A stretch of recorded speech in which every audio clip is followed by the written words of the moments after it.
Hello friends, how are you? I am J.R. Kumawat. You are most welcome in this online classes and my YouTube channel J.R. Kumawat sir and Facebook page.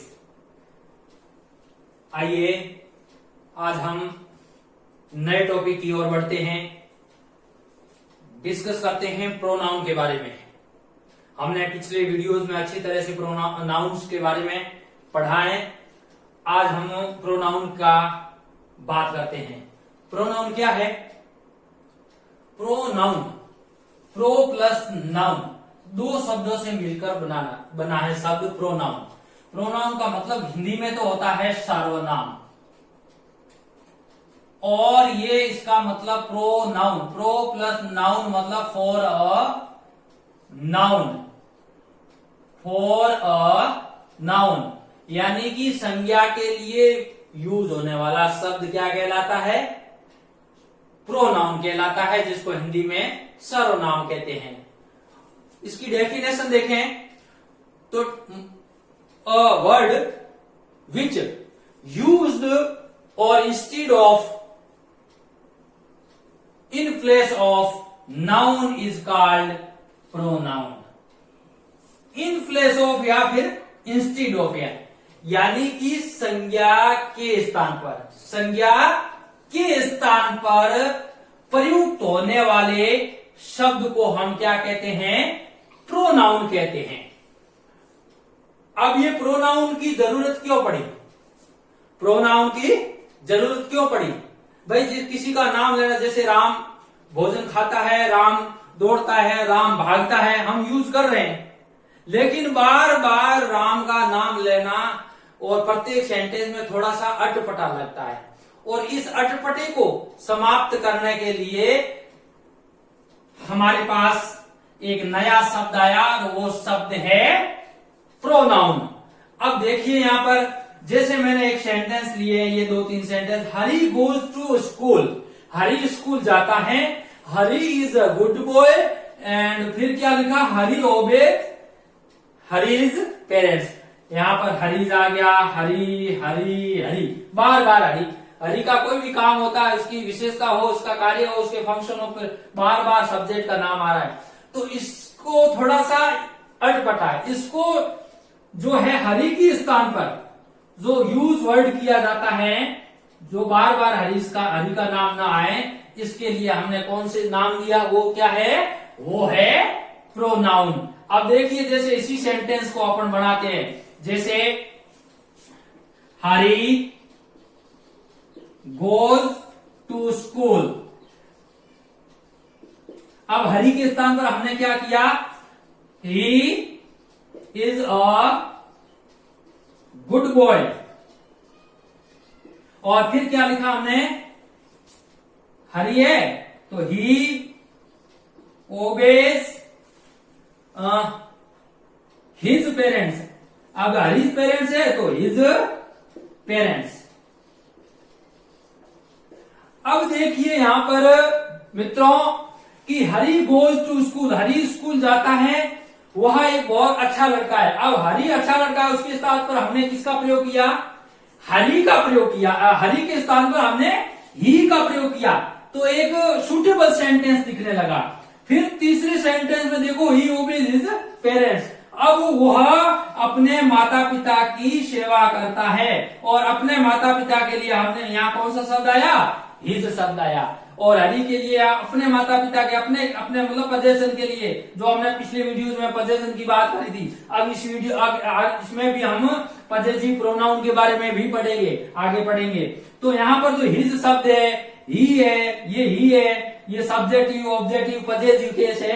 ये जो शब्द है ये pronoun है, और noun को suitable बनाने के लिए उसके स्थान पर होने वाले, बार बार नाउन का यूज न हो, उसके स्थान पर जो प्रयुक्त होने वाले शब्द है, वो शब्द क्या कहलाते हैं? प्रोनाउन कहलाते हैं। अब इसके फंक्शन क्या होते हैं? फंक्शन जैसे नाउन के वैसे वैसे प्रोनाउन के। कार्य क्या है फंक्शन इसका? सेंटेंस में ये सब्जेक्ट के रूप में यूज होता है, या फिर ऑब्जेक्ट के रूप में यूज होता है। अब ऑब्जेक्ट के रूप में ये ऑब्जेक्ट किसका हो सकता है? ऑब्जेक्ट ऑफ वर्ब यूज होता है। या तो वो वर्ब का ऑब्जेक्ट होगा या फिर ऑब्जेक्ट किसका होगा?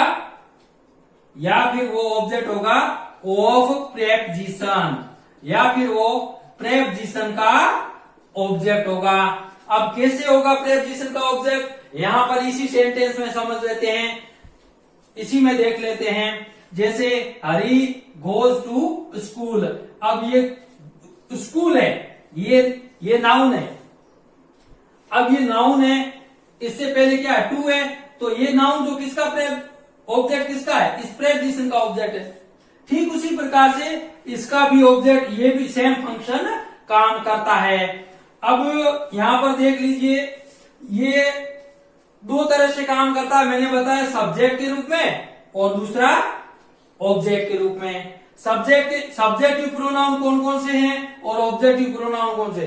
वही प्रोनाउन है, उसका केस चेंज है। ऑब्जेक्टिव, सब्जेक्टिव केस और ये ऑब्जेक्टिव केस।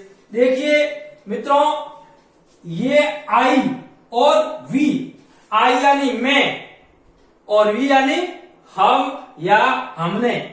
अब इसका जब ऑब्जेक्ट के रूप में प्रयोग होगा, ऑब्जेक्टिव केस में यूज होगा, ऑब्जेक्ट के रूप में प्रयोग होगा आई, तो वो क्या होगा?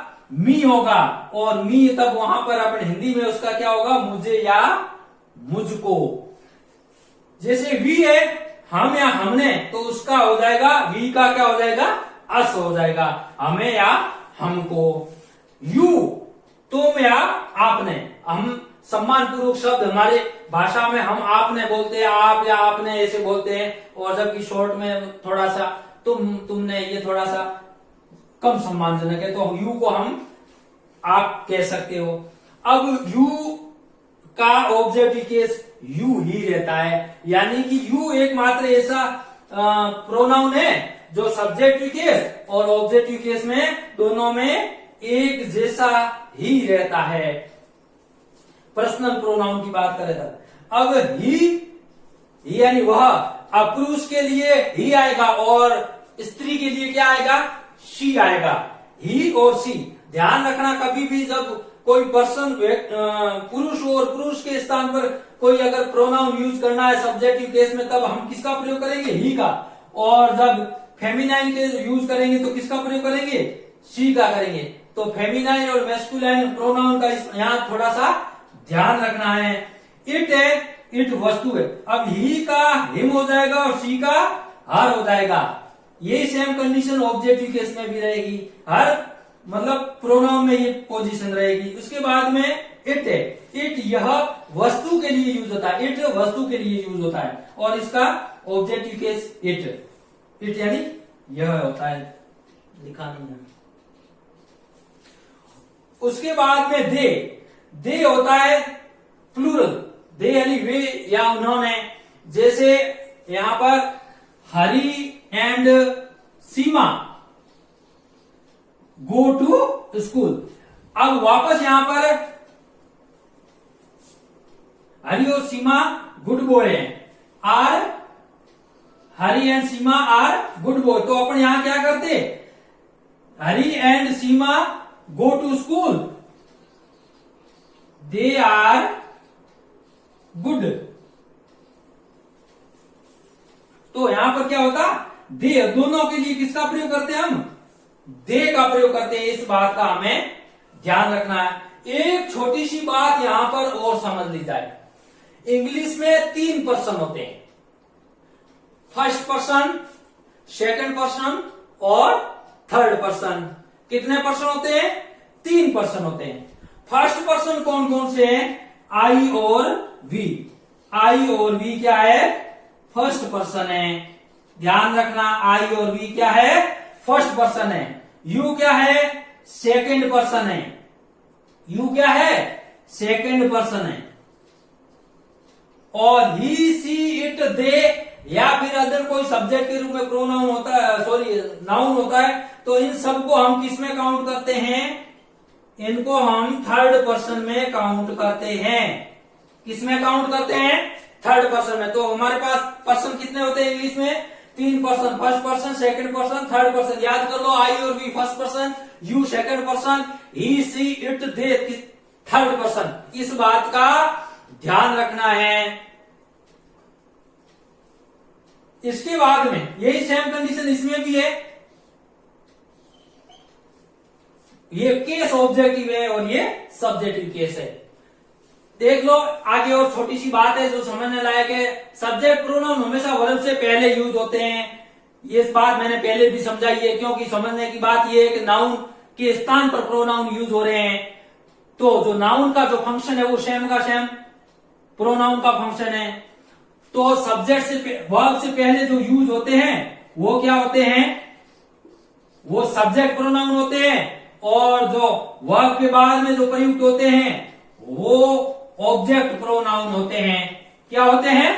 ऑब्जेक्ट प्रोनाउन होते हैं। इस बात को अच्छी तरह से समझ लो। और ऑब्जेक्ट प्रोनाउन हमेशा वर्ब के बाद यूज होते हैं। और तीसरी बात अभी मैंने बताई थी कि यूज सब्जेक्ट और ऑब्जेक्ट दोनों में समान रहता है। थोड़ा सा और आपको एग्जाम्पल से समझा लेते हैं ताकि और चीजें आपके क्लियर हो जाए। जैसे मैं ले लूं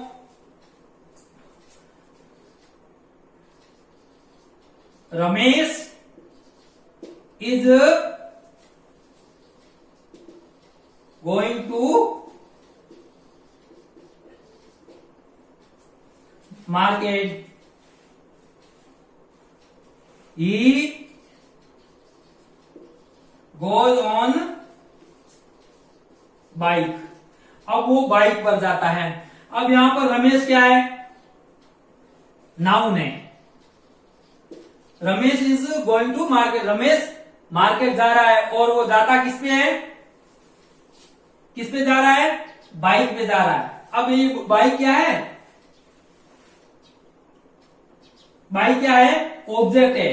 अब ये ऑब्जेक्ट है, ऑब्जेक्ट से पहले क्या है? प्रीपोजिशन है। ये मैंने नाउन वाले पार्ट में समझाया था। तो ये बाइक किसका ऑब्जेक्ट है? ऑब्जेक्ट किसका है? प्रीपोजिशन का ऑब्जेक्ट है। और यहां पर देखो ये रमेश है, ये रमेश नाउन है, और रमेश के लिए वापस प्रोनाउन कौन सा यूज हुआ? उस नाउन के स्थान पर जो प्रोनाउन यूज हुआ ये क्या है?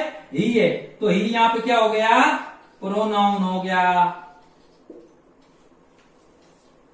Thank you so much. कैसा लगा आपको वीडियो? जरूर कमेंट बॉक्स में लिखिएगा, हमें रेस्पॉन्ड करिएगा। और अभी तक आपने हमारे चैनल को सब्सक्राइब नहीं करा है तो सब्सक्राइब करिए, और नए नए नोटिफिकेशन के लिए, आने वाली वीडियोस के लिए press the bell icon for all button पर दबाइए। Thank you for watching video. Bye bye.